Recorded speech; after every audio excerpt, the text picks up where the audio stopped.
if you're managing somebody's airway with intubations or giving them breathing treatments or something to that effect. So how could we keep the patient safe as well as our providers safe? This aerosol box, which was intended to help reduce COVID particles from going out from the patient to the ambient air. And also, how can we bring this pre-hospitally, since there's also very risk-involved procedures going on out there as well. We encounter patients for all kinds of emergency situations, so potentially any patient that we pick up might pose a threat as far as exposures go, and this device kind of makes you feel a little bit safer in that sense. There's no question, I think, in my mind that the best way to do device innovation is early collaboration between healthcare providers and engineering. What that does is it really not only gets you to a better product, but it also gets you to it faster. With the hospital and with the graduate, undergraduate programs over at the university, it really gives us tremendous opportunity to have that sort of collaboration. The idea of the VIP program is to engage students of all disciplines at all levels, researchers and innovators from sophomore through PhD level and including faculty. It's about engaging the whole community, really to combine all of these different perspectives into solving real problems. We knew that we had a finite amount of funds that we could use, so we really needed to get an idea of the shape of the device that we were going to try and strive for.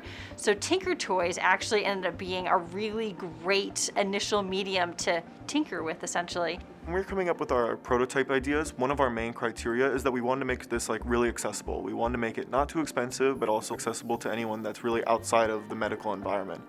So we wanted to make sure we stayed away from medical grade equipment and also focus on things that really anyone could get from their local hardware supply.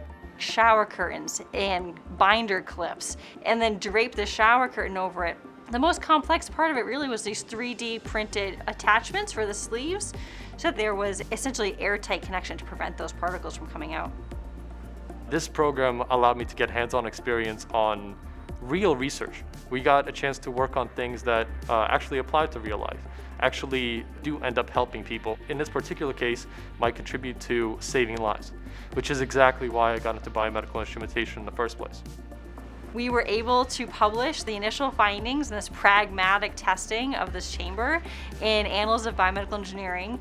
It was really, really cool. And for a lot of these students, some of them were just undergrad students to learn from each other, from different expertise, and can contribute to a product like this and get published. It's just very exciting for all of us. I think this is the future of what product design and innovation should look like. It's easy to get stuck in your own field and only think about things from your background, but when you're put with all sorts of different people from different backgrounds, they could create a product that no one person can create themselves. And I think that that's something incredibly unique that we have at Stony Brook, that we're one of the few institutions that has a major research university next to a major teaching hospital. And I think the thing that I'm most proud about is actually the author list, that we have a bunch of undergrad students, we have paramedics, we have professors, we have attending physicians, and we have 9 different departments represented. That is the essence of collaboration, and I think that this is just a fabulous example of how when we all work together for something that's positive and productive, it's just so cool at the end of the day.